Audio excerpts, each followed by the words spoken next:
those worldwide fans of the planet's hottest entertainment with an edge. Jaime En Fuego here, welcoming you to my namesake program, Enfuegotainment. That's right, call me Fuego for short, and I am beyond stoked that you're here right now. Can you sense my enthusiasm? Because I just watched what's my favorite movie of 2020 so far, Guns fucking Akimbo.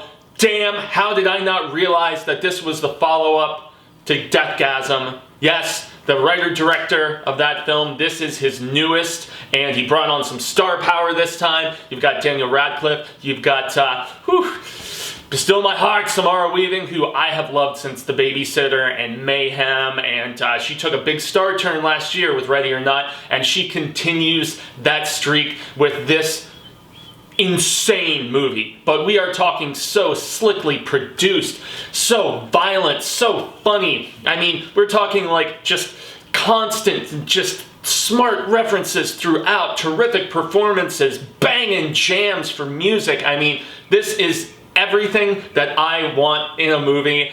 Definitely not for everybody, but this is my language, man. This is exactly what I needed while being stuck at home and trying to find something to watch. I was like, how this went off, off my radar, that it was the follow-up to DEATHGASM, which was one of my favorite movies from 2015.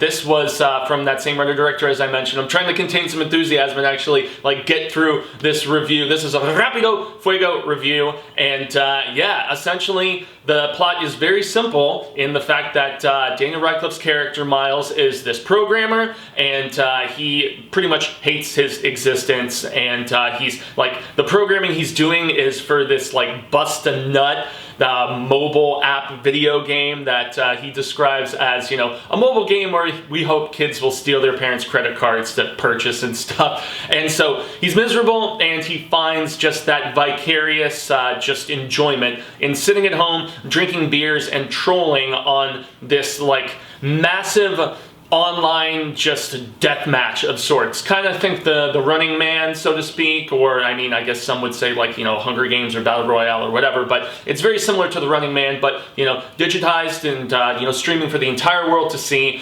Bloodshed, insanity, madness, and yeah, he's sitting there in their respective chat rooms just trolling and talking mad smack and just kind of being a little asshole, because that's the only spot where he can actually, it's that whole online courage, it's yeah, everyone's got a big fat sack when it comes to talking online and, just being all big and bold, as opposed to in the real world where, things have much more serious repercussions and consequences. So, yeah, apparently he talks enough trash where they are oh yeah, yeah, and the mod, the actual admin or moderator or whatever, goes and is oh yeah, and he says his IP address, and he's just oh my god, shuts his computer, whatever, and they show up at his house, bolt guns to each of his hands, and you've seen that in the trailer. That's essentially what's going on, and he is pitted against a longtime champion played by Samara Weaving. Her name is Nyx, and it's really just you have to check your brain in at the door. The fact that this girl who is just mowing through people at various times, all coked out and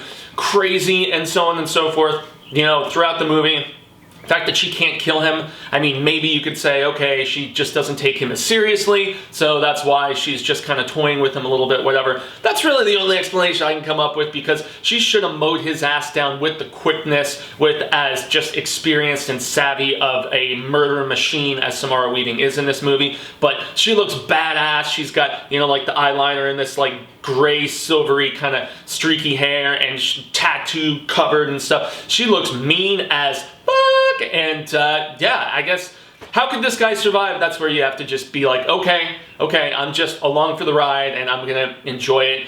And what a non-stop, just boom, boom, boom ride it is. It is slow, so slick. And as I was looking at, what the writer-director, I guess he worked on all kinds of different stuff, doing rotoscope and, various other things for, stuff uncredited on Prometheus. He worked on the original Avengers. I mean, he's obviously got his pay gig, which I'm assuming, you know, takes care of most of the bills, and that's, I mean, he worked on Legion and, you know, various other things, as his IMDb says. And then he's got the passion projects, which I assume is 2015's DEATHGASM, and it made its debut last year on the festival circuit in 2019, but it got its official release, limited theaters, and then to VOD at the end of February. So I mean, yeah, that's where I watched it. I VOD'd that shizzle, man, and I guess it gets its home release here at the end of April. I will be buying this movie because it was just such a violent blast of adrenaline. I mean, and also the pop culture references are just very sharp throughout. The humor, I mean, everything about this movie is just so professionally produced and yet so insanely over the top. You get this fun cameo from Rice Darby from, more mainstream audiences probably know him from, you know, the couple cameos in the Jumanji movies, but I mean, I know him as Murray from Flight of the Conchords, and he also is part of the Swearwolves in What We Do in the Shadows, the film.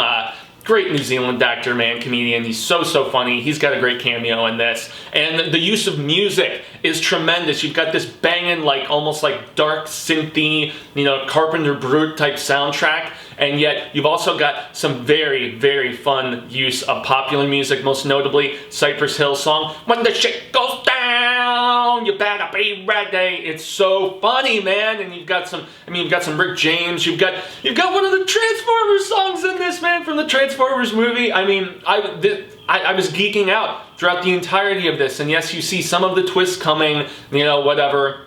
And there's some jumping around in the storytelling, you know, that isn't too much of a shocker. But this isn't about an essence of predictability and things that you see coming. It's about just, it's like a friggin' roller coaster of rockin', raucous, violent madness. I can't gush about this movie enough, man. And Samara Weaving, she is just a sight to behold in her wackiness in this. And I love that Radcliffe, you know, since Potter, is taking roles like this, you know, stuff like this, stuff like the weird one with Paul Dano where he's the farting corpse. I mean, this, I give him such cred because, you know, he made all his money with those Potter films and now he can just do the stuff that he likes. And I mean, it's nerd references, video game references throughout, but yet it also says a lot about just the nature of our voyeurist society, the just desensitization of violence, our thirst for it, not just here in the States, but across the globe. You know, this was a New Zealand film that was shot in New Zealand and also in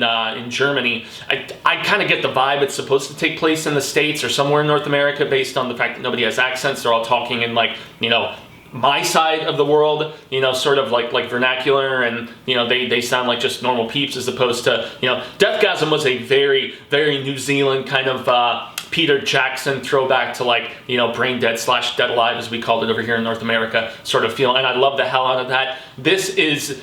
This ups just the ante in every aspect, from the production values to, you know, the scope of the sets and everything, the fights, I mean, the gunplay and just the crazy shoot 'em up, just shocking coolness throughout is so dope. I cannot sing the praises of this movie enough. And just to double down, being self-quarantined and stuck in my home, this just, I wanted to start jumping up and down, and I did at various points. I was just like fist pumping at it's just, man, it's a crowd pleaser. It just left me elated and in such a great mood. And I trust that if you like DEATHGASM, or if you just like just over-the-top action, just, you know, oh man, I love this movie. I loved Guns Akimbo. This is the first film of the year that I'm going to give 5 out of 5 Fuego Fireballs to. This is not just a Fuego film. This is in Fuego. It's the highest distinction that I give anything that I review on here since renewing my channel a little over a year ago. So,